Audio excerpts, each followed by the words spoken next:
claro, yo pensaba que en general la tendencia era ser un poco más moderada para que te volvieran a traer a los programas, ¿no? Esa era mi percepción. ¿A la tuerca o a Hispan, por Hispan ejemplo? TV? Bueno, voy a un programa que se llama Enfoque semanalmente, pero a los programas de Pablo Iglesias, Sí. que son los famosos, For Apache y La Tuerca, me empezaron a invitar antes de que entraran en política. Me dejaron de invitar, yo creo que, bueno, pues por una cuestión de animadversión, creo. A mí me llevaban porque era la voz discordante, me ponían a 4 comunistas enfrente y yo era feliz, el tío más feliz del mundo. Pero yo creo que empezaron a entrar en política y recuerdo que la última vez que me invitó a su programa Pablo Iglesias, a For Apache, me dijo en un parón del programa que le estaba metiendo demasiada caña en Twitter. Mi respuesta fue, mucha más te tendría que dar. Desde el respeto, porque yo a Pablo Iglesias lo respeto porque me parece que es una persona muy coherente, tiene muy claros cuáles son sus objetivos, él es comunista, lo oculta sabiamente para evitar asustar al electorado, pero forma parte de su coherencia política. Y yo desde ese punto de vista lo respeto. Respeto mucho más a un comunista que es coherente con sus ideas, y aunque sea una aberración desde ideológica y política, que por ejemplo a la actual cúpula del Partido Popular, que no son de ninguna ideología, les da igual ser socialistas a nivel impositivo o liberales cuando tercien, ¿no? Es decir, que no tienen ideología ni tienen principios. Yo creo que eso es mucho más perjudicial. Y a mí Pablo Iglesias yo creo que me dejó de invitar un poco por eso, le empecé a meter mucha caña en Twitter, quizás algún comentario personal que no le cayó bien y se acabó mi periplo, pero es una pena porque yo estaba encantado de ir a sus programas y disfrutaba mucho con las tertulias. A mí lo que más me gustaba era sobre todo el tono agresivo. Y a lo mejor es algo paradójico, ¿no? Porque a lo mejor es eso precisamente lo que hizo que no te volvieran a invitar. Pero el hecho de que te indignaras, o que al menos el tono fuera solemne, o sea, que no estuvieras dubilando, o sea, que no estuvieras, pues eso, diciendo, bueno, esto a lo mejor es comprensible, esto no. No, estas son las cosas como las pienso y no quiero que me robes. Y a partir de ahí construimos lo que quieras. Y tú me puedes contar la milonga, pero si tú me empiezas a utilizar el lenguaje para que la gente no se entere de realmente lo que quieres decir, se acabó. O sea, te voy a poner los puntos sobre las íes y adelante. Y eso era algo que yo echaba en falta. Porque gente, por ejemplo, como Juan Ramón Rayo, que es un excelente economista, excelente comunicador también, muchas veces no se le aprecia por ello, pero o sea, sabe muy bien comunicar concisamente todo lo que tiene que hacer en un tiempo récord. O sea, en un minuto le dices, coméntame esto, y te hace un repaso en un minuto fantástico. Pero ¿qué pasa? Que, como decía Huerta, es muy tibio a lo mejor, ¿no? O sea, le da un toque como que es razonable lo que están proponiendo ellos y lo critica, pero no se indigna, no deja claro, porque mucha gente a lo mejor no comprende la política desde la lógica, sino desde la emoción. Y si les hablas desde, pues eso, la razón y les dices, bueno, esto no debería ser así porque entonces los presupuestos no cuadran, tal, hay mucha gente que lo oye y dice, bueno, igual el comunismo es tolerable, simplemente que hay determinadas ineficiencias que hay que reajustar, pero macho, es que no es eso, es que de raíz está mal, de raíz hay problemas que no son resolubles. Y eso es lo que más me gustó de verte, además en todas las intervenciones, es que no les das tregua, no me extraña también que se quejara. Pues yo creo que fue más una cuestión de eso, de meterme con él a lo mejor a nivel personal en algún aspecto que le vio sentar mal algún comentario y a partir de ahí se acabó. Pero me llevaban precisamente por eso, porque era la voz discordante. De todas formas, en lo que comentas, bueno, pues me alegro de que te guste mi estilo porque ahí hay también hay distintas opiniones, ¿no? Y es lógico. Dentro del mundillo liberal, en Rayo es de los que con su tono y tal logra convencer. Yo a lo mejor no convenzo, pero yo apasiono a los que ya están convencidos, ¿no? Ya. Yo soy muy taxativo con mis declaraciones y es mi estilo. A veces pues elevo el tono de voz o soy muy taxativo, pero es mi forma de ser y a veces intento corregirlo, pero yo creo que cometo un error. Soy como soy, punto. Y al que le guste bien y al que no también. Es que ¿sabes qué pasa? Que igual yo vengo más del movimiento, como te comentaba antes, del movimiento americano. Y en el movimiento americano hay un poco más de orgullo por el individuo y pues eso, sensación de que te tienes que defender frente a las agresiones a tu propiedad, a tu ser, a tu futura producción. Aquí, en cambio, pues parece que todo es razonable, que todo es cuestionable, que todo es relativo. Y ese relativismo está muy bien hasta que empiezan a meterte la mano en el bolsillo, ¿no?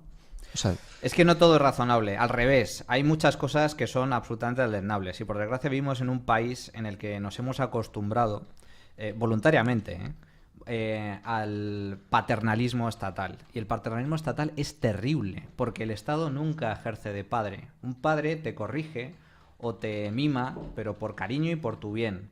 El Estado te trata de domesticar, pero de la peor forma posible. Te trata de esclavizar hasta cierto punto. La gente realmente no es consciente del poder que tienen los políticos en este país. Y por desgracia, a mí lo que más me aterra es que no hemos aprendido nada de estos años de crisis. Es decir, todo el mundo coincide, y así lo reflejan las encuestas, de que los políticos son malísimos. Oye, son una panda de corruptos, una panda de chorizos. Encima nos crea más problemas que soluciones. Y resulta que la alternativa es darle más poder a los políticos. Es justo lo contrario. Oye, mira, si esta gente es gentuza, lo que tenemos que hacerle es quitarle poder y que nosotros tengamos más poder. El Estado sea algo cada vez más residual, que tenga menos influencia en nuestras vidas y como consecuencia nosotros seremos más libres y tendremos más poder y más influencia sobre nuestras vidas y sobre la vida de los políticos. Pero por desgracia el mensaje que ha aprendido en la opinión pública es justo al revés. El problema no son los políticos, el problema son estos políticos. Y hay que cambiarlos por otros que en teoría son mejores. Y es sustituir la casta por la neocasta. Pero esa neocasta es mucho peor, porque esa neocasta reclama para sí mayor poder, mayor influencia, mayor capacidad para subirnos los impuestos, mayor capacidad para deteriorar nuestros derechos y libertades individuales y para violentar nuestra propiedad privada.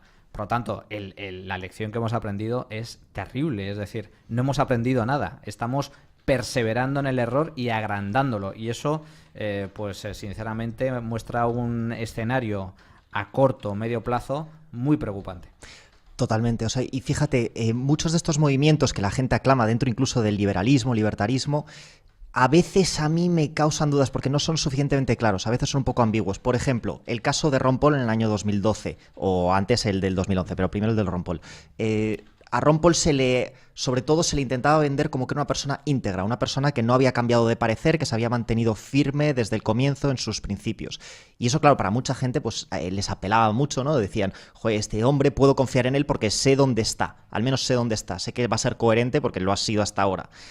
Pero al mismo tiempo una coherencia perseverante puede no ser lo mejor, ¿no? Como decía Emerson, a lo mejor no hay que readaptarse a determinadas circunstancias.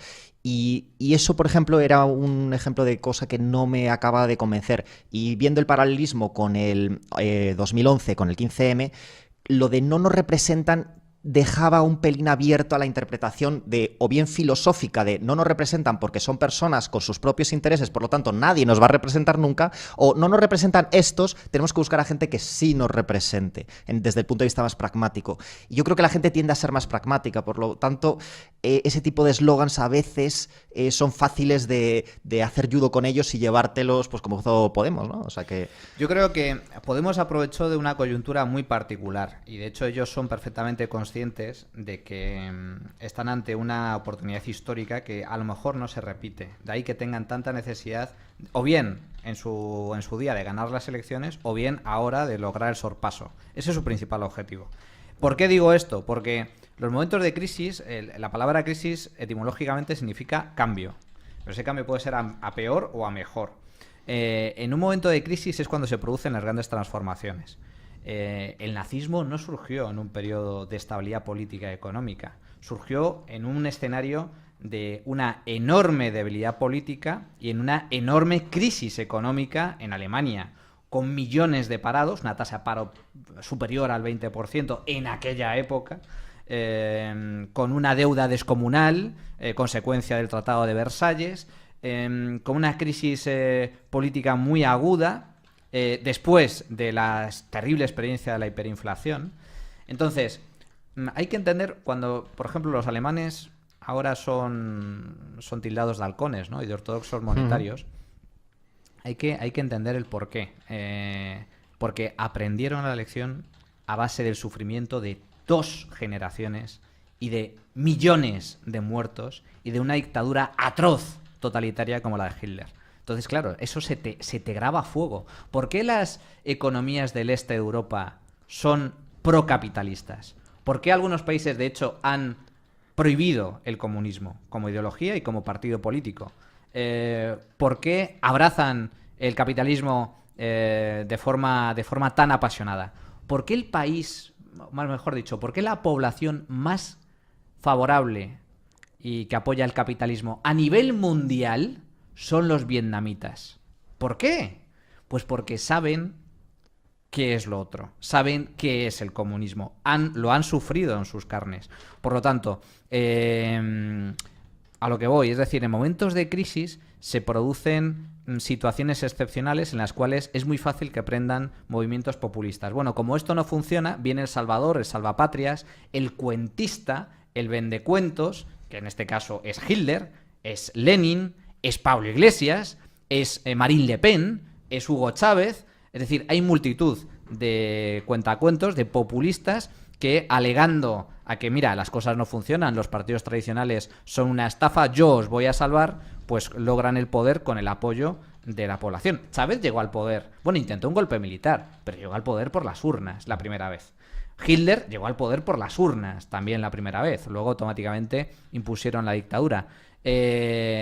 Bueno, nos enfrentamos a un escenario de estas características. El descontento social que provoca una situación de problemas económicos, de crisis económica, permiten un caldo de cultivo idóneo para el surgimiento de los populismos, para que prenda ese mensaje. Ese mensaje en una situación de estabilidad y de bonanza económica es imposible que prenda, o es muy difícil que prenda. Pero en una situación de descontento con los políticos y con la situación económica, sí, es mucho más fácil. Y eso es culpa de la... Hay varios culpables. Es culpa de la ingenuidad general y del desconocimiento general de la gente que confía en falsos líderes y en falsos profetas para depositar su futuro, su vida y su propiedad en auténticos en auténticos desastres a nivel político. Pero cuidado, yo también culpo a los partidos políticos tradicionales. Es decir, el hecho de que estemos como estamos es culpa del Partido Popular y del Partido Socialista, que no supieron afrontar la crisis como tenían que haberla afrontado. Y este tipo de populismo no han aprendido en otros países, a pesar de que han sufrido crisis muy similares. El caso de los países bálticos es muy significativo precisamente por eso. Sufrieron la misma crisis económica, con una burbuja inmobiliaria brutal, con un déficit exterior brutal, con un déficit público también muy sustancial, que España. Letonia, Estonia, Lituania. Lo mismo, déficit muy sustancial, de recesión económica, burbuja. Bueno, ¿y qué hicieron? Hicieron todo lo contrario que hemos hecho nosotros. Cogieron y dijeron, no, vamos a recortar el gasto de forma muy sustancial. Nada de un 2, un 1, un 2, un 3%, un 30%. Y vamos a liberalizar aún más nuestras economías. ¿Hubo protestas en las calles? Ni una. ¿Hubo descontento general? Ni uno. La gente lo aceptó y dijeron, que vamos a por más capitalismo. Fantástico, maravilloso. La receta es más capitalismo y menos Estado. Lo aplicaron. Tuvieron 2 años malos, 2 años de dificultades, catarsis, ¿no? Sí. de adaptación, ¿no? Reducir el gasto público de forma muy sustancial, liberalizar más aún la economía, tasa de paro creciente. Vale, de acuerdo, 2 años malos. Oye, ahora están creciendo a tasas de entre el 4 y el 7%, su tasa de paro se ha reducido a la mitad, ya están en niveles otra vez precrisis, no tienen déficit público, la deuda pública está cayendo y están creciendo a tasas muy elevadas. Ahora compara ese escenario con el que ha aplicado España, con el que ha aplicado Portugal, con el que ha aplicado Grecia, no tiene nada que ver. Claro, ¿no? Y constantemente, y te dirán que ese modelo no vale por cualquier pequeño apunte que puedan sacarle, pequeñas puntas, pero sí, o sea, hay muchísimos ejemplos donde el capitalismo es más acorde con la naturaleza humana. O sea, es que ya no es cuestión de que funciona, que no funciona, es cuestión de que se adapta a cómo es la mayoría de la gente hoy. Que puede que dentro de 100 años... Es pura naturaleza humana. Claro. Es pura naturaleza humana. Es que lo contrario, el estatismo es antinatura. O sea, en el sentido de que realmente funciona como una mafia institucionalizada y en la cual nosotros depositamos nuestra confianza. Y cuando el capitalismo es justo lo contrario, permite... Se habla mucho de democracia, ¿no? La importancia de la democracia. No hay nada más democrático que el capitalismo. Oye, si a mí no me gusta el producto que vendes, no te lo compro y por lo tanto vas a desaparecer como no sirvas perfectamente a mis intereses. Claro, totalmente. Oye, que me acabo de dar cuenta que ni siquiera he introducido el programa. Bienvenidos a Bailando con Lobos. Es que es tan interesante la conversación. Es el podcast libertario más grande del mundo hecho por nosotros. Yo soy Rey Vázquez Guerra. Tú no tienes ya ni falta de presentación. Manuel Llamas, conocidísimo dentro del mundo. Conocidísimo no, de eso nada, pero bueno, encantado de estar contigo y de vuestra invitación. De nada, hombre, o sea, sí, ¿no? Y nada, o sea, sobre todo la gente que sigue programas como La Tuerca, ¿no? Para informarse de cómo funcionan las cosas del lado de la trinchera enemiga, pues te conocerán, sobre todo, pues eso, como paladín de la libertad, dándoles y atizándoles con fuerza, que ya te digo, a mí en concreto me fue muy refrescante, ¿sabes? Porque esa tibiez, ese pusilanismo, se me hacía poco, se me hacía como que yo creo que la gente aún pide más guerra, y precisamente Pablo Iglesias, por lo que salió, por lo que se convirtió en algo, en un movimiento, fue porque se ponía agresivo en programas como La Sexta, porque se indignaba ante, pues eso, el gran problema, el gran conflicto social que había, pues eso, por haberles dado beneficios a los bancos y luego no a la gente que tenía hipotecas, por ese agravio que se había creado con razón, para las clases bajas, y entonces vieron en él un líder porque le vieron como que iba a defender sus intereses a capa y espada. No iban a ser tibios diciendo, bueno, sí, esto es que hay que reformarlo, es que hay que utilizar esto. Eso está muy bien desde el lado técnico. Es decir, si quieres de repente formar un gobierno, si crees en la política, quieres formar un gobierno y quieres tener a alguien técnico que esté gestionando efectivamente la política, eso está muy bien. Pero hace falta alguien que dé más camorra. Porque la gente lo pide, la gente necesita líderes fuertes. Lo querramos o no, la gente es ingenua en esa forma. Seguimos aún anclados con esa parte residual de nuestra memoria social, ¿no? Que queremos, nos juntamos a los líderes autoritarios para que nos protejan. Y por eso digo, o sea, que me encantó verte dándole caña, y pues eso, me da un poco de rabia que Pablo Iglesias, que dentro de lo que cabe, pese a su ideología, ha sido una persona muy abierta, siempre os ha llevado a vosotros, que no sois la gente más débil del movimiento, porque mira que no hay cadenas estilo La Sexta que llevan a, pues eso, a casi bufones del liberalismo muchas veces. Ahora no, ahora cada vez más también llevan a RAI y llevan a gente más competente, pero en su día esa era la norma, ¿no? En las cadenas más de corte de izquierdas llevaban a títeres, y en las otras pues más de lo mismo, pero a la inversa. Y o sea, Pablo Iglesias en ese aspecto es muy loable, ¿no? Lo que ha hecho siempre de traer a gente competente para tener buenas confrontaciones, ¿no? Buenos debates. Sí, ¿no? Y en su día, lo que pasa que ahora pues ya menos, pero bueno, Rayo creo que sigue llegando a alguna tertulia, y creo que Fernando también. Y ya te digo, yo hasta que me invitaron, hasta que me dejaron de invitar, pues también pude ir.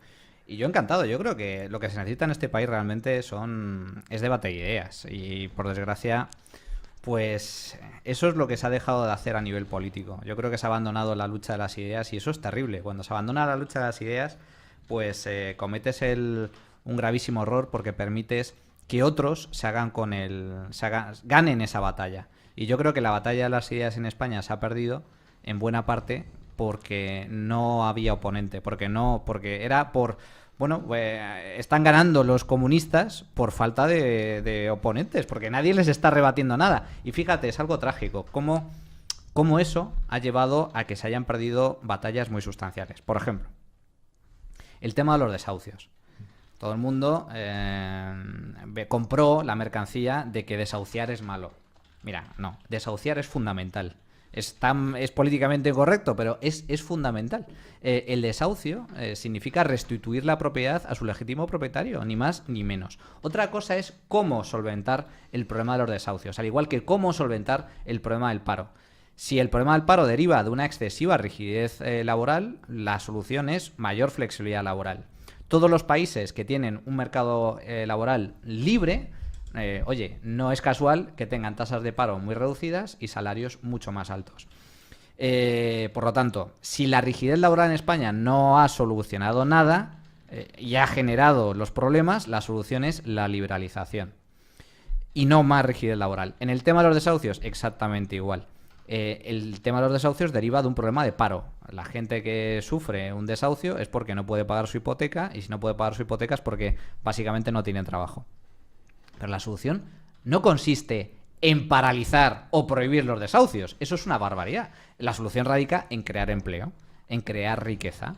y punto. Y nada más. Entonces ya está el problema solucionado. Pero se perdió la batalla de los desahucios. Todo el mundo, no, los desahucios son malísimos, y el gobierno, primero el PSOE y después el Partido Popular, han puesto en marcha una serie de mecanismos para evitar o paralizar temporalmente los desahucios. Bueno, ya has perdido la batalla.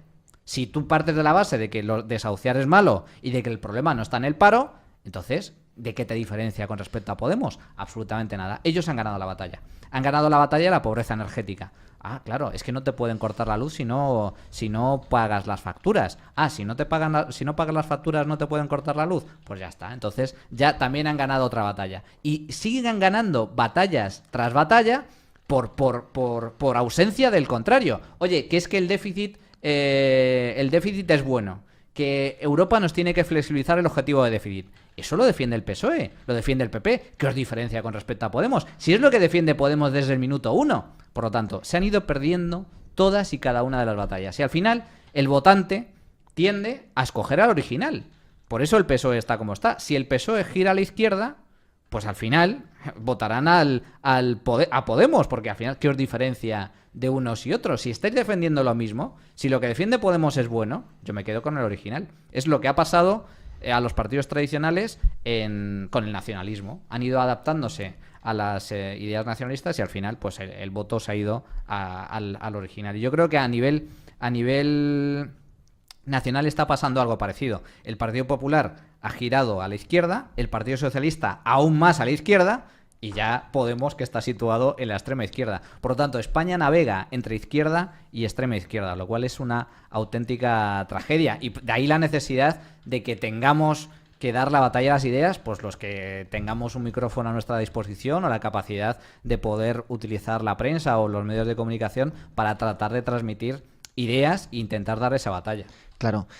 Fíjate, el otro día estuve hablando con un chico muy, muy inteligente, muy brillante, que se llama José Luis Ricón, es amigo de Rayo y tenía una idea pues que yo comparto, y es que yo creo que la gente de media no entiende bien la mano invisible, no entiende bien el efecto casi paradójico muchas veces de la economía, ¿no? De cómo cuando liberalizas algo, confiando en ello, o sea, casi con fe, acaba por la propia naturaleza humana, por la alineación de todos los intereses humanos de no hacer nada más que ser productivos, ¿no? Porque lo que queremos todos es vivir bien. Es algo que es, pues eso, que tenemos todos los humanos. Y cuando confías en eso, cuando confías en que todos los humanos tenemos esas preferencias, al final lo que acaba ocurriendo es que todos acabamos ganando. Pero la gente, por miedo, se acaba yendo a ese mecanismo vestigial, ¿no?, que tenemos aún de las viejas tribus, ¿no?, que tenemos miedo a lo ajeno, miedo a lo desconocido, y al final, cuando te fijas en la política no está la gente escogiendo ya no lo que les conviene, porque es que ni siquiera entienden muy bien lo que les conviene, sino que escogen al final el que creen que va a ganar.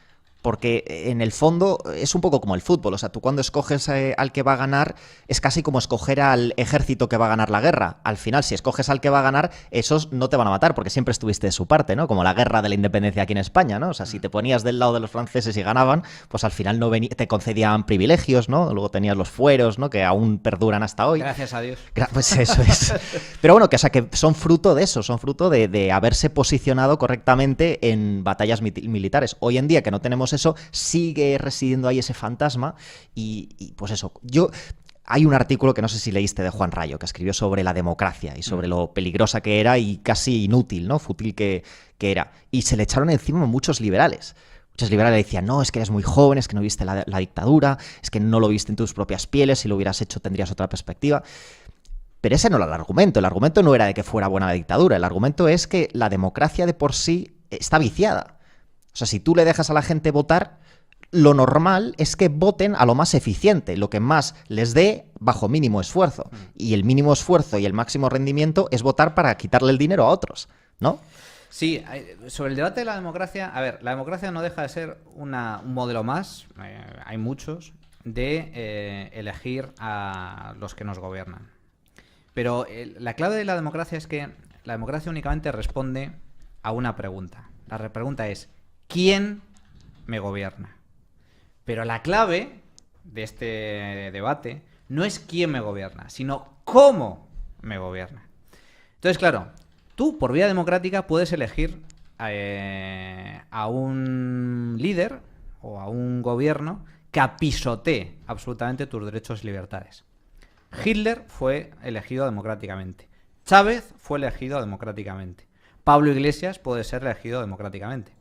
Pero es más, lo que nosotros consideramos gobiernos legítimos, la socialdemocracia imperante en Europa, son gobiernos elegidos democráticamente que ejercen un enorme poder sobre nuestras vidas, que restringen de forma muy sustancial nuestras libertades, nuestros derechos y libertades. Y te pongo un ejemplo, Roy. Cualquier rey absolutista hubiera dado su vida, su sueño sería ser un presidente socialdemócrata.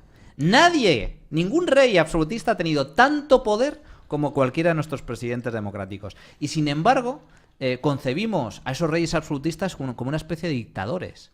Pues nada que ver. No tenían ni de lejos el poder que hoy tiene cualquier representante político escogido democráticamente en la actualidad. Y al revés. Hay regímenes, hay formas de gobierno que no son netamente democráticas y que sin embargo permiten un grado de libertad y de respeto a los derechos individuales excepcional. Mónaco, por ejemplo, el príncipe de Mónaco tiene un poder casi absolutista, pero en Mónaco se vive muy bien. Singapur es una dictadura, es una dinastía dictatorial, pero es uno de los países más libres del mundo a nivel económico. Por lo tanto, yo creo que no hay que ser tan taxativos con el tema de la forma de gobierno, de quién nos gobierna. La pregunta no es quién nos gobierna, insisto, la pregunta es cómo nos gobiernan. Y lo que nos demuestra la historia, lo que nos demuestra la experiencia, al hilo de lo que estabas comentando, es que la incertidumbre es algo que forma parte de nuestra naturaleza. La incertidumbre es ineradicable. Y el hombre, por naturaleza, tiene miedo a la incertidumbre, al qué pasará. Y por naturaleza también tiende a intentar protegerse, a salvaguardarse de esa incertidumbre mediante algo perverso como es el Estado. Bueno, el Estado me protege. El Estado me protege. Es como si tú depositaras la confianza, lo que comentábamos antes, en una mafia. Oye, no, mira, la mafia... Así es como funciona la mafia. ¿Cómo funciona la mafia realmente? La mafia pura. La mafia te ofrece protección, es decir, te promete que no te va a destruir tu negocio, a raptarte y a torturarte a cambio de que le pagues. Y de que no lo harán otros. Mira, yo te voy a proteger de otros mafiosos a cambio de que tú me pagues a mí una parte de tus beneficios. A cambio de que tú me cedas a mí parte de tus libertades. Y la gente acepta. ¿Acepta de buen grado? Bueno, si lo vemos como una perspectiva de mafia, que es lo que realmente es el Estado, no. Es un chantaje. Es un chantaje puro y duro. Tú aceptas ante la amenaza de la violencia. Oye, es que si no le pago la cuota correspondiente al mafioso de mi barrio, voy a tener problemas. Y por lo tanto pago. El Estado funciona exactamente igual, solo que a un nivel institucional. El Estado lo que hace es que te obliga a pagar y te obliga a restringir ciertas libertades a cambio de una irreal estado de seguridad. Pero sin embargo, si nos diéramos cuenta de que lo que realmente nos da garantías de futuro es la libertad económica y la libertad individual, pues perderíamos el miedo a esa incertidumbre, perderíamos el miedo a la ausencia o a la reducción del Estado. Es justamente al revés, por eso es tan difícil de vender y por eso es tan difícil de hacer entender este tipo de mensajes. Cuanto más libre eres, cuanta más libertad tienes, más fácil es que te vayan las cosas bien. Y se reduce tu grado de incertidumbre con respecto a modelos en donde el Estado tiene un peso enorme y restringe tus libertades. Un caso actual de estos días es Venezuela. Venezuela es la incertidumbre absoluta. No sabes si vas a... Los venezolanos no saben si pueden ser encarcelados o no, porque depende de una decisión absolutamente arbitraria por parte del político de turno. No saben si van a comer o no, porque tienen que hacer colas, porque no tienen dinero, porque hay escasez. Esa es la incertidumbre absoluta. No saben cuánto vale su dinero, no saben cuánto van a estar los precios mañana, viven en una incertidumbre constante. Sin embargo, los países con mayor grado de libertad económica es la certidumbre pura. Es decir, sin intervencionismo estatal o el intervencionismo estatal reducido a la mínima expresión, se demuestra que tú tienes trabajo, ganas mucho dinero, gozas de libertad, gozas de seguridad jurídica, todo va asociado a lo mismo. Por lo tanto, hay que intentar hacer ver a la gente pues que la incertidumbre no es erradicable, porque forma parte de nuestras vidas. Nunca sabes lo que va a pasar mañana, pero desde luego se reduce de forma muy sustancial en aquellos países, en aquellas zonas donde el Estado tiene menos poder y donde el individuo tiene más poder. Y el caso de Estados Unidos también es paradigmático. Los estadounidenses, los colonos británicos y europeos, llegaron a una tierra desierta, donde no había gobierno, donde no había corona, donde no había autoridad, y se autoorganizaron. Salieron adelante y se convirtieron en la primera potencia del mundo. Oye, no es casualidad. Claro, no, que va a ser casualidad. O sea, es natural. Fíjate, yo lo que pienso, y hay dos cosas que me gustaría tratar. Por un lado, el hecho de las instituciones, ¿no? O sea, las instituciones sociales que surgen, emergen naturalmente porque nos convienen, nos favorecen a nuestra supervivencia.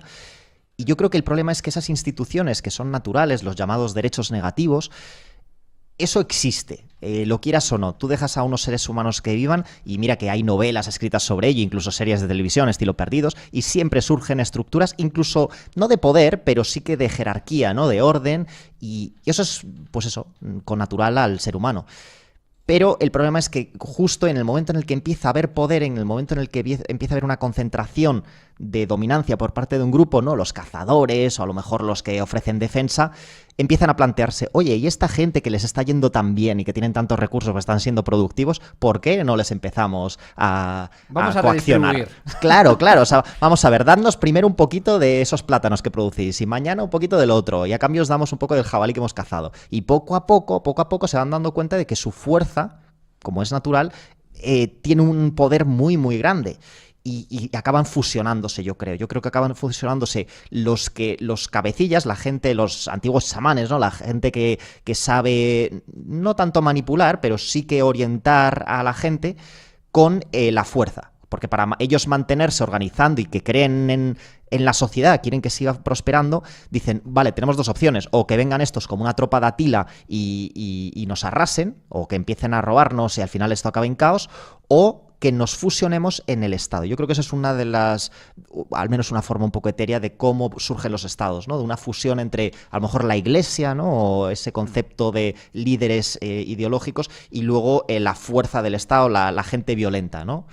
Y claro, cuando llegas ahí es complicado porque mucha gente dice, no, lo que hay que hacer es reeducar a la gente, es que hay que informar a la gente. Tiene que haber, yo escribí en su día sobre la simetría de la información, ¿no? Como origen de todos los males políticos. Pero es que yo creo que hay más. Yo creo que hay un cierto segmento de la población que siguen teniendo una preferencia muy grande por utilizar la violencia frente al negocio, a la negociación.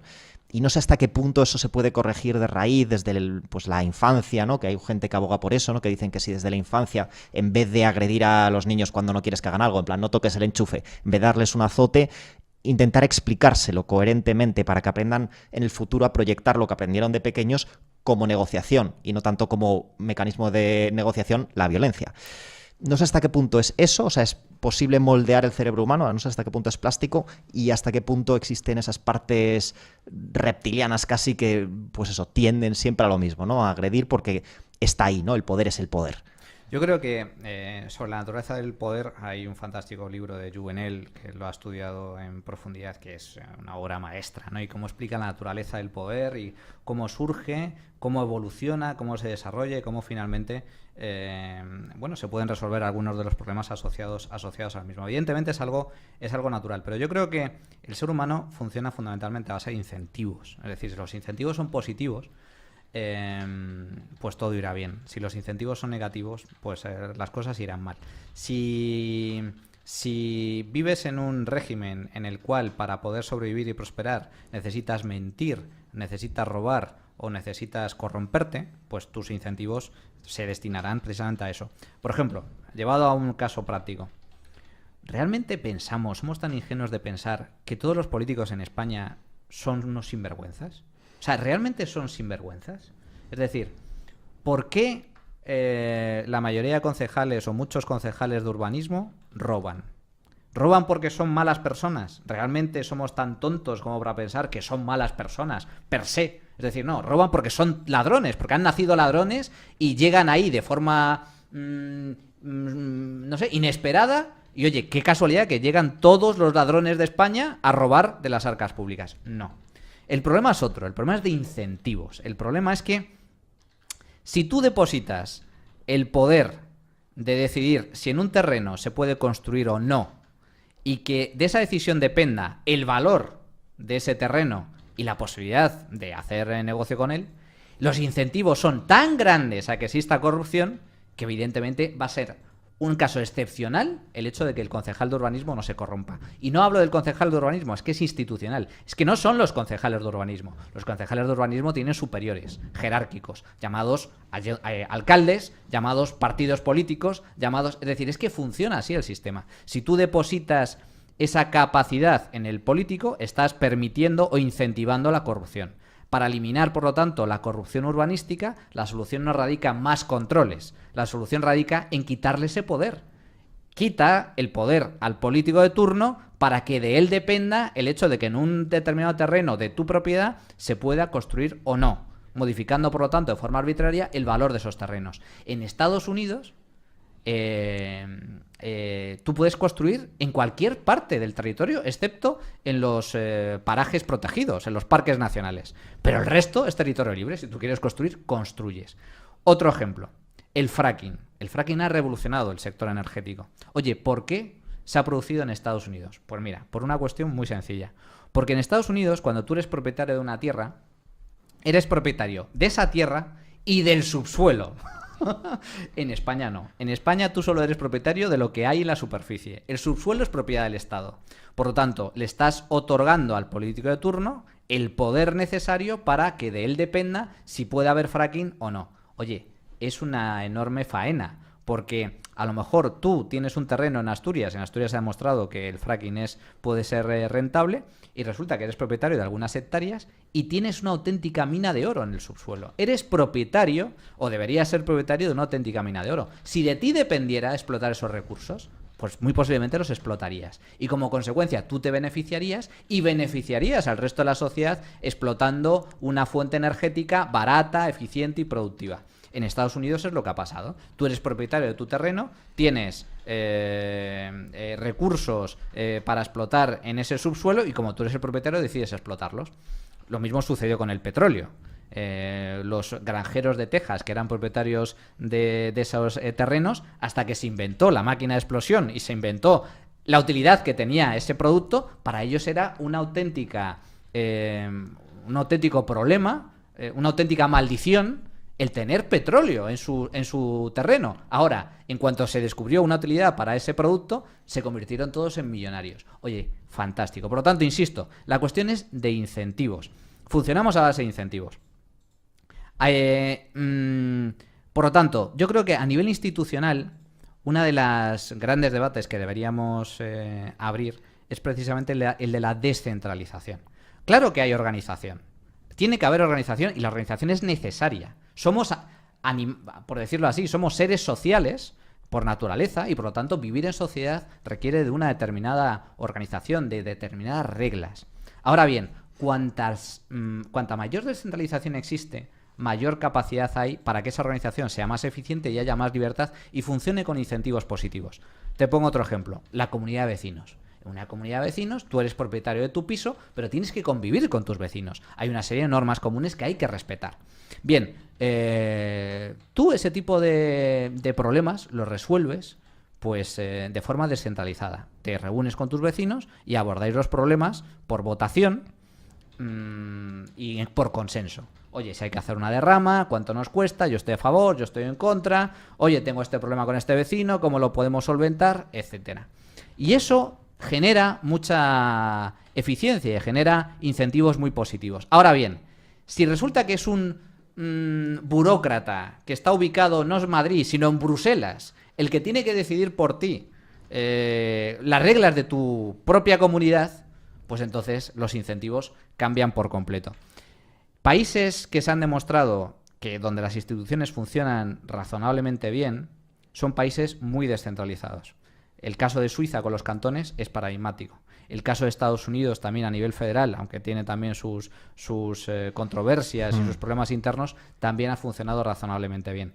En España se habla mucho de descentralización política, pero en realidad no hay descentralización política. El poder reside en la Moncloa.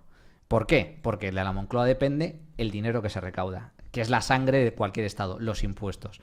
Por lo tanto, si avanzáramos hacia una descentralización real, no solo a nivel autonómico, sino a nivel provincial, a nivel municipal, a nivel de barrios, sería fantástico, porque cada barrio se organizaría de forma autónoma, se organizaría de forma eficiente. Tú tendrías una gran capacidad de decisión como individuo. Y si por lo que sea no estás de acuerdo con las decisiones de tu vecindario, tu ciudad, tu provincia o tu comunidad autónoma, hay algo tan fácil que yo sí que es lo que defiendo realmente, que es el voto, sí, pero el voto con los pies. Te vas. Y te vas a una zona o a un sitio donde te encuentres más a gusto. Igual que sucede con el capital. El capital se mueve de un lado a otro en función de quién le ofrece las mejores condiciones. Pues a nivel de personas, exactamente igual. Yo creo que este tipo de incentivos, como por ejemplo sucede en Suiza con los cantones, generan dinámicas muy beneficiosas para el conjunto de la sociedad. Y Suiza es un modelo a seguir desde ese punto de vista. Suiza es uno de los países más libres del mundo, también de los más descentralizados del mundo y de los más estables y pacíficos del mundo. Y también, no por casualidad, algunos de los países más ricos del mundo son, si nos fijamos, como ciudades-estado. Son países muy pequeñitos, como puede ser el caso de Singapur, como puede ser el caso de Luxemburgo, de Liechtenstein, de Mónaco, pues los paraísos fiscales. Son territorios muy pequeñitos, con un amplio grado de libertad, el caso de Gibraltar, con un amplio grado de libertad, y oye, en caso de que empiecen a sangrar a sus contribuyentes, a hacerles la vida imposible, pues arriesgan a perder su población. Y yo creo que eso es muy beneficioso. Que haya competencia no solo a nivel de mercado, sino también a nivel político, a nivel de administración. Eso creo que genera incentivos también muy positivos. Claro, y también fíjate, muchas veces también desde la izquierda, paradójicamente, se habla de que cuanta más gente hay, eso puede ser pernicioso, ¿no? De que hay demasiada población, ¿no? El problema malthusiano, ¿no? De que hay unos recursos limitados y no se pueden gran distribuir. Mentira que se repite y que Sí. siempre ha sido desmentida. Y no, sí, no, pasa eso, pero es cíclico. O sea, o como decía, fíjate, Ricón, este chico también decía una cosa muy interesante, que la historia no se repite, rima. Es decir, que no siempre es idéntica, pero siempre acaba habiendo unos patrones que acaban, pues eso, consecutivamente habiendo. Y sí, o sea, con los recursos, claro, o sea, cuando dices, no, es que hay demasiada gente, es que no podemos tener demasiada gente, es que incluso el que haya menos natalidad puede ser beneficioso porque se acaban condensando más los recursos per cápita.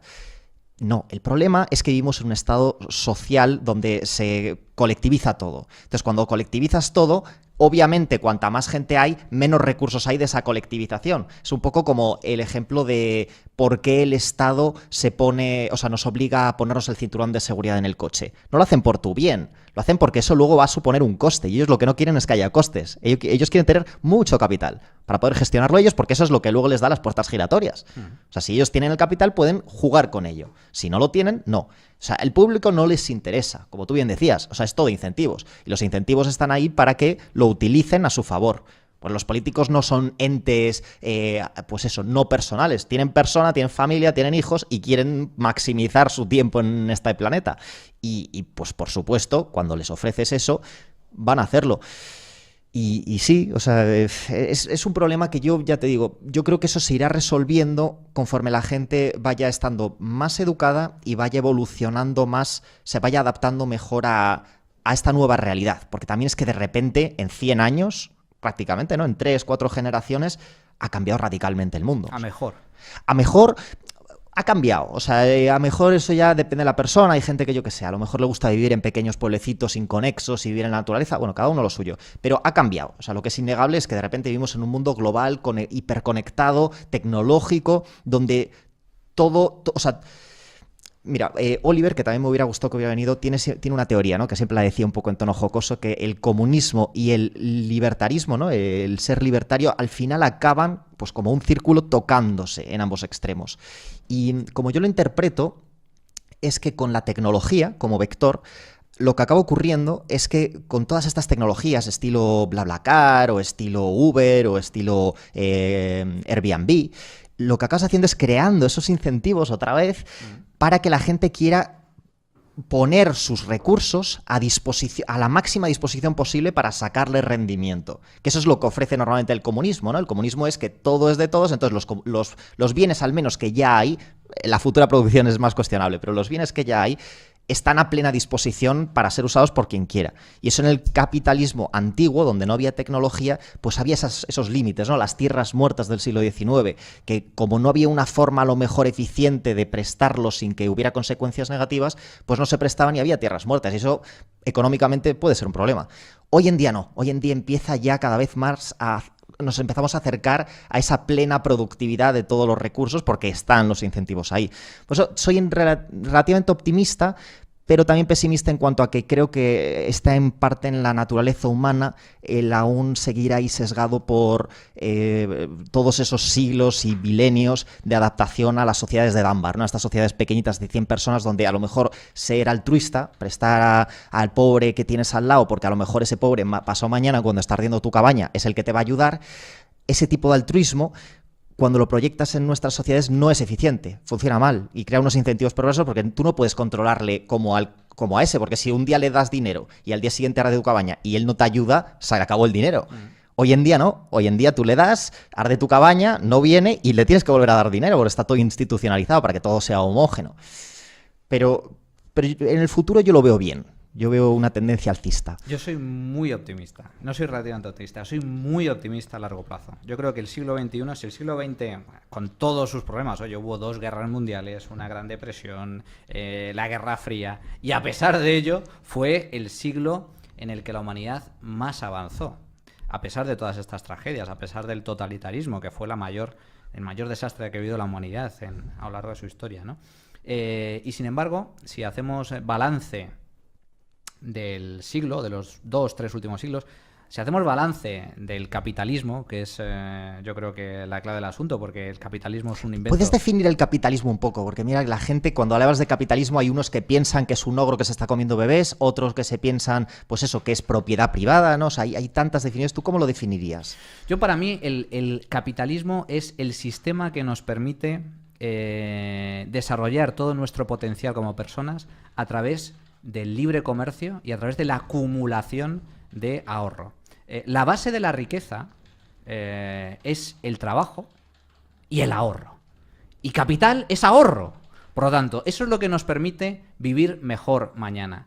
Y para que se produzca ese trabajo y para que se produzca esa acumulación gradual del ahorro, lo que necesitamos es una serie de condiciones que nos permitan desarrollar nuestras potencialidades como personas. Y eso se fundamenta básicamente en 3 principios esenciales, que es la libertad individual o económica, la propiedad privada y la seguridad jurídica, es decir, el cumplimiento de los contratos. Con estas 3 condiciones surge el contexto idóneo para prosperar como individuo a través del trabajo, a través de la venta como trabajador, o es decir, de tu fuerza productiva o de tu capacidad intelectual o de tu fuerza manual, y al mismo tiempo acumular ese ahorro que permite aumentar la productividad. Y en general desarrollar de forma favorable tanto la economía como la sociedad. Esto es un invento, insisto, relativamente reciente. ¿Por qué? Porque antes, en la Edad Media, lo que había era una sociedad estamental, en donde tú nacías campesino y morías campesino. Si tú nacías noble, por arte divina, pues vivías como un noble a base de una serie de privilegios que te concedía la realeza. Y además eran sociedades muy intervencionistas, donde no se te permitía comerciar, donde no se te permitía ahorrar capital, donde, por ejemplo, y esto es algo muy importante, donde se prohibía realizar préstamos, porque era tildado como usura, no podías cobrar intereses. Santo Tomás, ¿no? O sea, efectivamente. Oye, durante cientos de años se prohibió el poder prestar dinero con intereses, porque era visto como algo malo, como algo dañino. Que todo esto viene de Aristóteles, realmente, totalmente. ¿No? Entonces, todo eso cambia, ¿no? Y cambia en un contexto muy, muy específico, en la revolución industrial, etcétera, y a partir de ahí se ha producido la etapa de mayor crecimiento y prosperidad de la historia de la humanidad. No somos conscientes de en qué momento vivimos. Oye, que hace 200 años, 150 años, nos moríamos por un dolor de muelas, por una infección, la gente vivía enormemente pobre. Cualquier persona de renta baja, ya no digo de renta media, de renta baja, hoy vive mejor que cualquier noble o rey de hace 3 o 4 siglos. Bueno, pero es que los nobles y los reyes vivían en castillos, sí, sin calefacción, sin televisión, sin ordenador, sin medicinas, sin lo más básico. Es decir, y la prueba está en que la esperanza de vida media hace siglo y medio era de 35, 40 años, y hoy en día cualquier persona en un país medianamente rico, ya no hablo de las grandes potencias, vive hasta los 70, 80 años y más que vamos a vivir. Por lo tanto, soy enormemente optimista con respecto al futuro. Creo que si el siglo XX, el siglo XIX y el siglo XX pues han sido los momentos de mayor prosperidad en la historia de la humanidad, el siglo XXI todavía lo va a ser más. ¿Por qué? Pues precisamente un poco por lo que estabas comentando antes. Porque somos más, pero somos más interconectados. ¿Y a qué me estoy refiriendo? A China. China, el país con mayor población del mundo, se ha abierto al mundo, se ha abierto al capitalismo, bueno, muy dirigido por el Estado y por el gobierno comunista, pero han empezado a abrazar el capitalismo y empiezan a relacionarse con el resto del mundo. Eso supone sumar al mercado global, sumar a la economía de mercado a cientos de millones de personas, y eso es fantástico. Yo creo que el hecho de que estemos viviendo un periodo de globalización unido a la nueva revolución industrial, que es el auge de las nuevas tecnologías y que nos permite una mayor interconectividad, va a ser algo fantástico para la humanidad, y yo creo que el siglo XXI va a ser excepcional desde ese punto de vista. Cuidado, va a haber también problemas a corto plazo, y ahora estamos viviendo, por ejemplo, el tema del auge del populismo, el proteccionismo con Donald Trump en Estados Unidos, con Marine Le Pen y Pablo Iglesias en Europa. Es decir, hay excepciones, hay movimientos que pueden resultar muy perjudiciales a corto plazo, pero abriendo un poco la perspectiva y pensando a largo plazo, yo creo que el siglo XXI va a ser muy, muy, muy, muy beneficioso y va a ser realmente, vamos, muy positivo para el conjunto de la población mundial.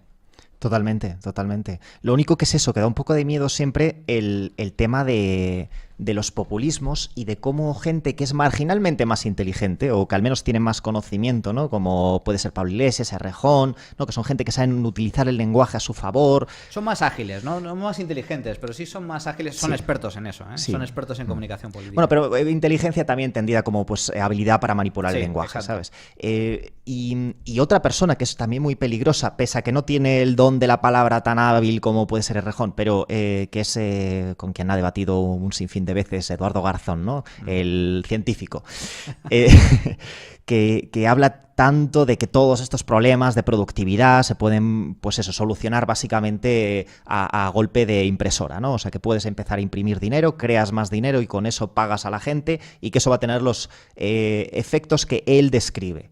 Pero claro, y escribí un artículo sobre ello, creo que se llama La creación del dinero, lo llamé, hablando precisamente de un vídeo que editó un fan nuestro también, Nitz21, y en él precisamente hablaba de eso. O sea, estaba intentando describir, según la ecuación esta casi arquetípica ya de velocidad del dinero por masa monetaria igual a cantidad por precios, como si cambiabas uno podías hacer que cambiara el otro. Y decía, esto puede ser así. Y es algo que es... espera, si puedes quitar el volumen. Sí, guay. Sí, es que a veces se oye... Y entonces, claro, el problema es que él decía, sí, mira, si tú aumentas la masa monetaria, puedes aumentar no el dinero, y él hasta argumentaba que en el Tercer Reich ni siquiera había habido inflación, que la inflación había venido por falta de productividad. O sea, él le da muchas vueltas para intentar argumentar su punto.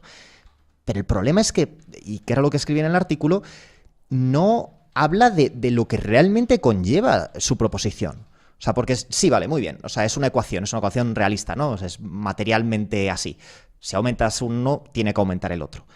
La cuestión es cómo mantienes, ceteris paribus, todas las otras variables para que eso ocurra. Porque lo natural es que la gente vaya a lo eficiente, ¿no? O sea, que según los incentivos, dentro de esos incentivos la gente vaya a lo eficiente. Y lo eficiente es, obviamente, sí, aumentar un poco la productividad. Si de repente hay más dinero, si a todos nos dan dinero, pues tú vas a ir a comprar al bar a donde vas a tomarte las cañas, vas a ir a comprar las mismas cañas y el bar vende más cañas. Pero en cuanto el del bar se dé cuenta, pues subirá un poco el precio, porque el tío no va a trabajar mucho más cuando ve que la gente está casi dándole el dinero igual que antes, pero regalándoselo. Se piden 2 cañas cuando antes se pidan una. La parte de oferta también se adapta y se adapta eficientemente. Pero claro, cuando él dice, no, podemos hacer que solo aumente la capacidad, o sea, la productividad, a lo que se está refiriendo implícitamente es algo muy, muy gordo. Está diciendo que lo que quiere es totalitarismo. Lo que quiere es controlar, por un lado, los precios y, por otro lado, la velocidad del dinero. Y para la gente que no sepa lo que es la velocidad del dinero es las veces que cambia el dinero de manos, ¿no? O sea, básicamente lo que está diciendo es que tiene que haber algún tipo de cartilla de racionamiento que obligue, tanto por abajo como por arriba, a comprar un mínimo de cosas o limitar también cuántas se compra. Es decir, quiere limitar la acción humana. Y por otro lado, quiere establecer precios, es lo que hay que hacer, ¿no? O sea, quiere establecer precios determinados para que todo se mantenga igual y pueda aumentar, como él dice, la capacidad. Y eso ya sin contar la naturaleza humana, que en cuanto ve que eso ocurre, pues muchos emigran, se escinden del sistema o dejan de producir, cierran. Y a mí eso me pone violento. Por eso agradezco tanto que cuando pues ves a esta gente, yo casi diría a veces gentuza, no siempre, porque a veces me caen bien. O sea, a veces tú les oyes hablar y dices, mira, o sea, en realidad puede que tengan buenas intenciones, simplemente que no saben mucho de economía o de historia, o que no lo quieren ver, o están cegados por su ansia de poder, por su líbido dominandi. Pero, macho, es que otras veces, o sea, yo creo que se callan cosas, que lo entienden, lo ven y dicen, vale, es que si ahora empiezo a hablar de esto, no voy a gobernar. Y eso es lo que me hace ilusión. Esa es mi preferencia. ¿Tú cómo ves? Bueno, yo creo que, por desgracia, se cumple la máxima de que el camino al infierno está empedrado de buenas intenciones.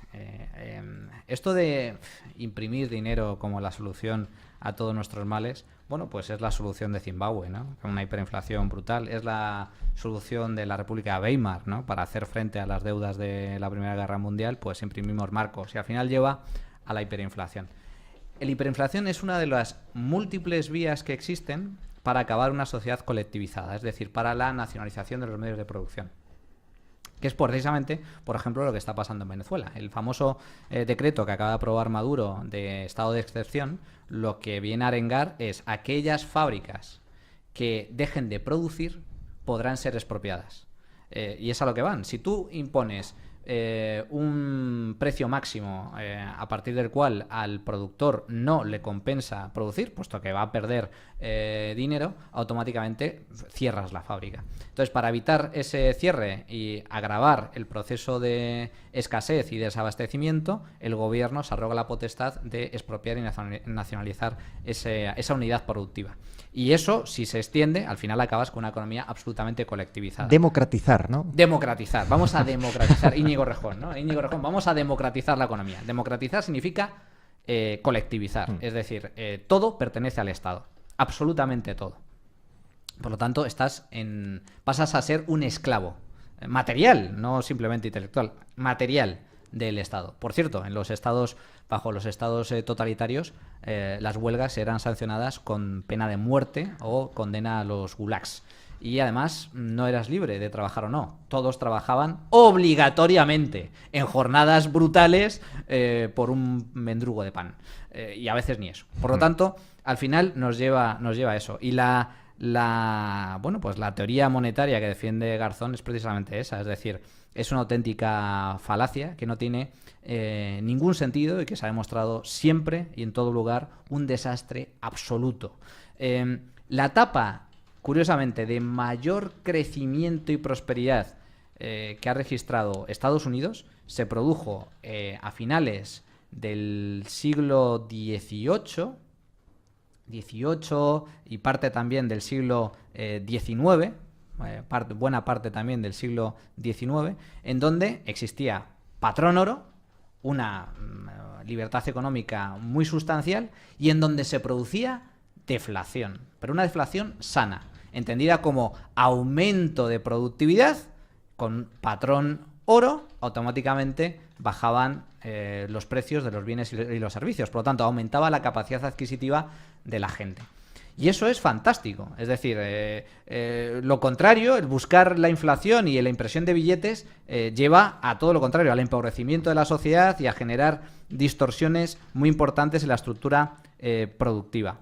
Por lo tanto, yo creo que a lo que debemos de avanzar es precisamente a lo contrario. Ojalá aprendiésemos de los antiguos desde este punto de vista y volviéramos al patrón oro, que yo creo que es el patrón monetario más estable. La gente no entiende que la riqueza no radica en el dinero. El dinero es un medio de intercambio. La riqueza radica en la producción. Esa es la clave del asunto. Nunca es un problema de demanda, como dicen ahora. No, es que la crisis, el problema de demanda. No hay problema de demanda, no hay problema monetario. El dinero no es nada, el dinero es un simple medio de intercambio. Antes se hacía a través de trueque y al final al cabo esto también es un trueque, solo que a través de un intermediario, que es el que sirve de unidad de valor, unidad monetaria y que te permite conservar además tus ahorros, tu capital y que te permite intercambiar tu producción con el resto de la gente. Pues no es más que eso, pero la base de la riqueza radica en la producción, radica en lo que tú puedas producir, no en el dinero per se. Lo que propone Eduardo Garzón es: vamos a repartir billetes de Monopoly a base de no producir absolutamente nada o a base de que el Estado produzca por ti. Por lo tanto, es la ruina absoluta. Claro, o sea, no, pero y la clave es eso, es que para llegar a ese estadio, como el dinero en sí... O sea, el dinero, la mejor forma que tengo yo de describírselo a la gente que a lo mejor pues, no ha estudiado cómo funciona el dinero, porque eso pasa también mucho, ¿no? O sea, tú cuando le hablas a la gente mismo de la banca, ¿no? De la reserva fraccionaria, banca libre, reservas y diferentes niveles y tal, la gente se piensa, o sea, tiene unas ideas tan distorsionadas de cómo funciona realmente la economía. Y luego ahí eso es otro debate que me imagino que conocerás bien, ¿no? Entre la banca libre y que el 100% y cuál es más eficiente o cuál siquiera es legal o debería ser legítima. Pero sí, o sea, yo como lo describo es a la gente que conozca el MUS, el dinero son como amarracos. O sea, tú estás jugando al mus y los amarracos no significan nada de por sí. Lo que significa es quién vaya ganando las partidas. Pero ¿cómo lo cuantibilizas? O sea, ¿cómo dices, vale, esto vale más que esto? ¿Cómo negociamos quién es el que gana? ¿Quién se lleva las cosas? Lo decides mediante un proxy con amarracos, con unas piezas, unas monedas o lo que sea. Y eso es, o en el póker, las piezas de póker. O sea, la gente lo que importa es la partida. Luego las piezas en sí no valen mucho si luego la partida no se corresponde con las piezas. Eso es un fraude. Y con el dinero pues lo mismo. O sea, si tú estás produciendo y de repente regalan dinero, entonces ese dinero al final acaba pasando el efecto Cantillón, ¿no? De que se acaba diluyendo el valor del propio dinero. Y se diluye además proporcionalmente según a quién se lo des. O sea, hay 1000 problemas más que se crean, como todas estas distorsiones estatales, ¿no? O sea, cuando pones un salario mínimo, estableces un suelo o un techo de precios, siempre hay distorsiones. O sea, yo el ejemplo que pongo, como empresario que soy, y que pues eso, me encanta hablar de ello, es que todo lo que hace el Estado a día de hoy va en contra de los pequeños empresarios. Ya no solo de los empresarios en general, que por supuesto también hasta cierto punto, porque los que están más arriba ya conectados con el poder, pues siempre se benefician, pero de los pequeñitos, macho, la gente dice, no, es que en España no hay pequeñas empresas, no, es que en España es muy difícil emprender. No, es difícil emprender por dos razones. Una puede ser social, una puede ser que existe una preferencia o una aversión al riesgo muy alta. Pero por otro lado tienes al Estado que no para de acribillar a los que quieren emprender. Por ejemplo, si alguien quiere emprender en España, alguien quiere montar una pequeña empresa, se tiene que hacer autónomo, obligatoriamente. Si tienes una sociedad limitada, tienes que ser autónomo. Para ser autónomo tienes que pagar una cuota de la renta, una cuota a la Seguridad Social. Esa cuota para los autónomos normales es de 265 euros, pero para los empresarios se la aumentan hasta 310 o 300 y pico, que cada año sube un 1%. Eso es, para empezar, eso ya es ilegal. Eso va en contra de la Constitución, artículo 31.1. Se lo comenté muchas veces a Albert Rivera cuando, con buenas intenciones, decía que quería rebajarlo a 45 euros, ¿no? Aún así, eso sería ilegal. Según la propia Constitución, socialista como es, tienen que ser todos los impuestos progresivos. Tienen que ir de acuerdo con lo que vayas ganando. No puedes decir, venga, pues a partir de ahora 300 euros sí o sí, mochila y para arriba. Y tira si puedes. Macho, dime tú que además de lo difícil que es emprender, ¿quién puede soportar eso? ¿Qué pequeño empresario que quiere montar una pequeña empresa? Imagínate un empresario que quiere montar una aplicación o que quiere, qué sé yo, cualquier empresa pequeñita, además de los 2 años esos de buffer que sueles tener hasta que empiezas a generar dinero con toda la inversión inicial, tener que soportar los casi 4.000 euros anuales solo de seguridad social para apenas tener prestaciones después. Porque luego el paro, nada, seguridad social al final, pues una miseria. ¿Para qué? Y te lo argumentan, te dicen, no, es que en otros países, porque, ojo, es que hasta comparativamente con el resto de Europa estamos muy a la cola. Es que parecemos comunistas casi. O sea, es de broma. Bueno, somos uno de los países, por desgracia, más estatistas, más socialistas de la Unión Europea, y ahí estamos en casi todos los índices, ¿no? Creo que en el índice de libertad económica, el último que ha editado la Heritage Foundation, creo que estamos en el puesto 40 y pico, ¿no? O sea, estamos a la cola con respecto a otros países que son tildados normalmente de socialdemócratas, como son los países nórdicos, y que sin embargo tienen una libertad económica brutal, ¿no?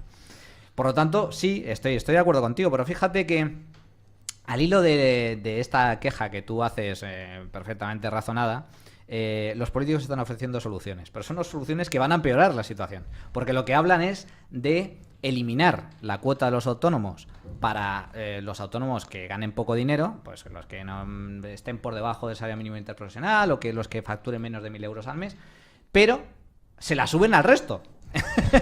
Con lo cual, lo que hacen es, sí, vamos a implantar un régimen proporcional, de tal forma que las cuotas a la Seguridad Social a partir de ahora se van a reducir para los autónomos que facturen menos dinero, pero se va a incrementar para el resto. Automáticamente lo que vas a establecer es que los autónomos los incorporas al sangrante sistema de contribuciones sociales que establece la Seguridad Social. España tiene uno de los impuestos más altos sobre el trabajo.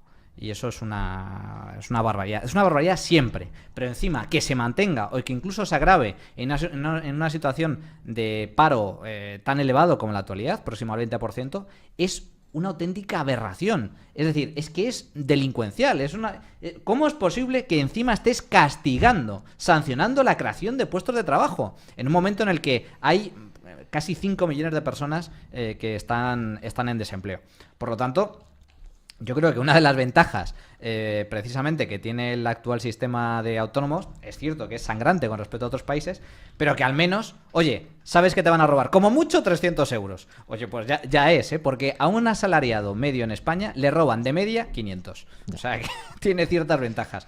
Y luego, con respecto a las posibles soluciones a aplicar, con respecto a esto precisamente, claro, mucha gente se pregunta, bueno, ¿cómo es posible, sobre todo los extranjeros, ¿no?, que vienen a España y dicen, bueno, España una tasa de paro del 20%, y cuando aterrizan en Madrid se piensan que esto es como la Gran Depresión, ¿no?, que van a haber colas de personas a las puertas de las iglesias pidiendo de comer y la gente tirada a la calle, pero de repente pasean por Madrid y ven que las terrazas están llenas, los restaurantes están llenos y la gente no está en la calle muriéndose de hambre. Bueno, ¿cómo es posible? Pues hay dos factores que son esenciales y que lo explican. Una institución natural que el socialismo se quiere cargar, que es la familia. La familia es fundamental y la familia sirve como red de seguridad. Esa sí que es una red de seguridad y no la falsa red de seguridad que nos ofrecen los políticos a través del Estado.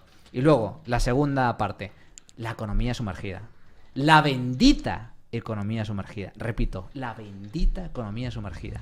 Es decir, la economía sumergida, el mercado negro, mal llamado mercado negro, pero no es más que mercado informal o mercado ajeno a la legislación, ajeno al intervencionismo estatal, que es lo que permite sobrevivir a mucha gente. Gente que de otra forma estaría condenada a la marginación social y al paro. Y que trabaja en negro, es decir, no declarando sus ingresos, porque de declararlos, o en caso de que los declare el empresario, directamente tendría que cerrar. No podría ofrecer ese puesto de trabajo. Bueno, pues hay, según algunos estudios elaborados, no por especialmente libertarios ni liberales, sino instituciones como BVA Research, que es una institución pues bueno, pues de cierto prestigio y demás, pero que forma parte del sistema, por así llamarlo, hay cerca de 2 millones de puestos de trabajo informales en España. Pues gracias a esa economía sumergida, muchas familias pueden comer y pueden vivir. Sin ella estaríamos perdidos. Pero los políticos no viven de ello, claro.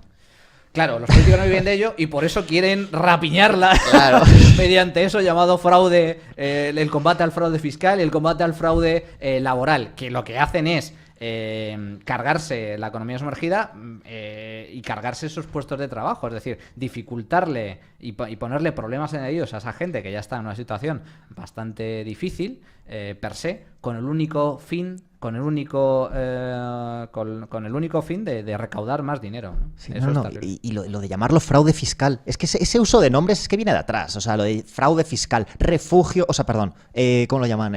Paraíso fiscal. Paraíso fiscal. Pero vamos a ver.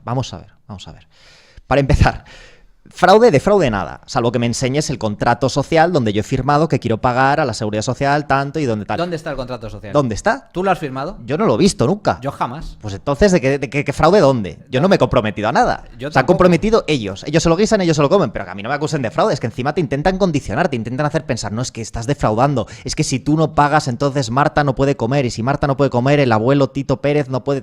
Y dices, pero esto es manipulación pura y dura. Es pura demagogia. Es pura demagogia esto de que Hacienda somos todos. No, mira, Hacienda son unos pocos que tienen un enorme poder. Hombre. Y que viven a costa de los demás. Fíjate, todavía es más terrible, porque si la gente realmente supiera, es que es uno de los graves problemas que tiene este país. Realmente no somos conscientes de cuánto dinero nos roban, es en primer lugar. Y segundo lugar, tampoco somos conscientes de lo que recibimos a cambio. La base de la Hacienda española la constituyen no las grandes fortunas, evidentemente, que por desgracia hay muy pocas en España, y tampoco las clases más, las rentas más bajas. La constituyen las rentas medias. Bien, las rentas medias forman el grueso de los contribuyentes. Bien, ahora pregúntate, ¿cuánto paga realmente Hacienda? Un mileurista que no renta media, ¿eh? La renta media en España son unos 1.500 euros. 1.500, 1.600 euros. Pero por ponerte el ejemplo más típico, ¿no? Un mileurista. Bueno, un mileurista recibe 1.000 euros netos en su cuenta bancaria. Pero realmente su sueldo real asciende a unos 1.600 euros al mes. Es decir, el Estado se come 600 euros cada mes del sueldo de un mileurista. ¿Y qué recibe a cambio? Por esos 600 euros al mes. Recibe una sanidad deplorable. Absolutamente deplorable. Porque mucho se habla de la gran sanidad española. Oye, ¿tú has ido alguna vez a una cita con tu médico de cabecera y que tengas un problema que necesites ir a un especialista? ¿Cuántos meses de espera necesitas para que te vea el especialista? Y luego, ¿cuántos meses de espera extra para que te hagan la operación pertinente o la intervención? ¿Es que te mueres? Es que, pero por cualquier problema, mínimo que sea. Recibimos una educación absolutamente estatalizada y que según los estándares internacionales está a la cola de la OCDE. Y recibimos unas pensiones que no solo son de miseria, sino que además nos condenan a trabajar muchos más años. Yo creo, y tú estarás de acuerdo conmigo, en que vamos a ver, la mayoría de las personas lo que quieren es jubilarse cuanto antes mejor y con una renta que le permita mantener su nivel de vida, al menos el mismo nivel de vida que tenía durante su vida laboral. El Estado no nos garantiza ninguna de estas tres cosas. Nos roba 600 euros al mes a cambio de unos servicios públicos demenciales, absolutamente deplorables y ciertamente mejorables. Por lo tanto, es un robo a mano armada. El gran fraude no es el fraude fiscal, el gran fraude es el fraude estatal. Pero claro, ¿no? Eso es lo de acusa primero, ¿no? Que luego igual cuela. Que algo queda. Claro. Miente, sí. que algo queda. Calumnia, sí. No, pero sí, se la conocen bien y conocen bien la manipulación, ¿no? Y por un lado, pues juegan con eso, por un lado con manipuladores muy buenos, ¿no? Propagandistas, y que vienen también de hace muchos años, ¿no? Desde... Vale, perfecto. Pues no, cuando tengas... ¿cuánto tiempo más o menos nos queda? Si acabamos en 3-4 minutos, perfecto. Perfecto. nada, no, me pues... encantaría hablar más, pero también te digo, no soy Fernando Díaz Villanueva. No, pero es fantástico hablar contigo. O sea, fíjate, imagínate la de temas que tenía yo aquí que te quería preguntar, conocer, pues eso, sobre la austeridad, sobre la seguridad social, indagar un poco más, sobre hacia sobre dónde el van... Toro de la Vega, que he visto el Toro de la Vega. tenías el comentario. Madre mía. Ayer me enzarcé en Twitter Sí, lo con vi, lo algunos vi. especistas y animalistas. Madre mía. ¿Tú te crees? Es posible. Tú fíjate cómo a qué nivel llega este país que ni siquiera nos ponemos de acuerdo en algo tan básico como que, oye, los seres humanos somos distintos a los animales. Pues es que si no partes de esa base, entonces no hay nada. Es decir, estás negando la humanidad misma, ¿no? Pero bueno, ese es un tema en el que no. Yo no simplemente. Imagínate, y fíjate, yo no suelo tener tantos problemas, pues, o sea, yo cazo, ¿no? A mí me encanta cazar pero fíjate, no tengo tantos problemas con los especistas, ¿no? Porque, o sea, yo como lo argumento normalmente es como que, o sea, yo soy un animal más. O sea, yo no me considero como un ente ajeno al mundo, al ecosistema. Entonces, yo estoy cazando para comer y es muchísimo más humano cazar animales que viven en libertad hasta que se les caza, que antes lo hacía un lobo, ahora nos hemos cargado los lobos, pues lo hago yo. Eso es 1000 veces más humano, tanto para el ciervo como para mí, que como carne sana, no estoy comiendo carne pues de un matadero que a saber cómo los tratan, que eso es lo verdaderamente inhumano, que es que eso son cámaras de gas. O sea, si realmente lo que quieres es no hacer daño o hacer el mínimo daño posible, caza. O sea, lo de ser vegano es otra estupidez, ¿no? Porque para ya el mero cultivo masivo que se hacen, ahí se cargan a bebés de bambis, se cargan a conejos, se cargan a todo tipo de animales. O sea, eso es una falacia, lo de soy vegano, yo es que intento mantenerme en armonía con la naturaleza. No, olvídate. O sea, eso no existe. Eso es una falacia que te convences tú porque tienes esa moral que reasocias con animales cuando los animales les das igual. Pero bueno, esa es otra historia. Pero sí, lo del Toro de la Vega... A mí en concreto los toros no me gustan, pero no por las mismas razones. A mí no me gustan porque me parece un juego injusto. O sea, si quieres combatir a la muerte contra un animal, métete ahí y que no haya novilleros, hasta la muerte. Y si te pega una cornada, hasta el final. Pues lo que hacen los toreros, ¿no? Bueno, pero es que los toreros, en cuanto les meten una novillada bien y están desangrándose, ya vienen los novilleros a despistar al toro. Es decir, pero al toro nadie le salva cuando le meten las banderillas. O sea, entonces eso a mí me parece injusto. Y por ese lado, a mí que me gustan los combates de boxeo y tal también, pues veo que ahí hay una injusticia clara. Y también, fíjate, si nos ponemos ya muy exquisitos, dejaría que el toro se pudiera escapar o dejaría que la puerta estuviera abierta por si quiere huir, ¿no? Eso es lo que me parecería justo en un combate, ¿no? Porque esto es como casi lo de Gladiador, ¿no? De que te meten ahí con todas las cartas para perder y vendados los ojos. Entonces, a mí me gustaría eso, ver un combate entre hombre y bestia, ¿no? En igualdad de condiciones. En igualdad de condiciones, claro. Pero claro, o sea, es un toro, es un animal, o sea, sin más. Y bien, no, pues, joder, pues me encantaría que vinieses otro día con más tiempo, pues más relajadamente y hablar de un montón de temas. También quería hablar de las armas, porque aquí es un tema que no se habla mucho, y la de injusticias que pasan. A ver si traigo un día a alguien de ANARMA, ¿no? Que es la asociación de pues por las armas en España, que es un caso muy paradigmático también, el de España, porque por un lado tenemos un montón de armas, mucho más de lo que la gente se piensa, y aquí no hay crimen.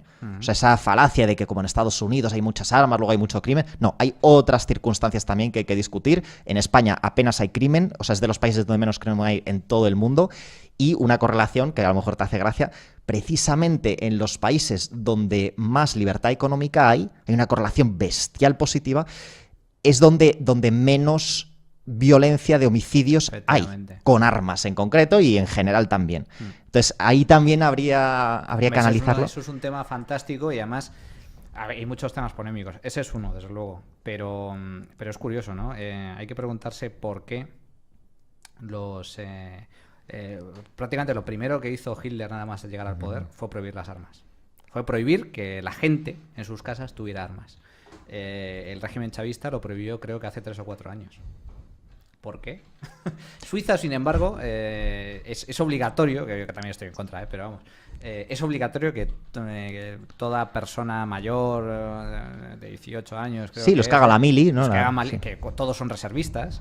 Es obligatorio que tengan, no una pistola, un subfusil en su casa. Un arma de asalto. Es fantástico. ¿Y cuántos crímenes hay en estupendo. Suiza? Se está matando todos los días, sí, me imagino. Los suizos ya se sabe que es una guerra sociedad civil enormemente sangrienta. Madre mía, oye, pues muchísimas gracias por venir. Un placer, Roy, por la invitación y que, oye, felicitaros por este podcast, por este estudio fantástico que tenéis y por todo lo que hacéis en redes a través de libertario.es y demás, que yo creo que son iniciativas fantásticas y encantado de poder venir a cualquier otro día. Perfecto, perfecto. Pues muchas gracias. Muchas gracias a los que nos estáis viendo. Si os ha gustado, suscribiros. Y nada, y si queréis comentar algo en BCL Podcast o tu Twitter, ¿cómo es tu Twitter? Es Manuel_Llamas, sí, correcto. Manuel_Llamas, vale. Lo pondremos de todas formas en la descripción del vídeo cuando lo has estado comentando. Perfecto, perfecto. Pues nada, pues muchas gracias por venir y Un nada. placer. Vosotros, hasta la próxima. Hasta luego.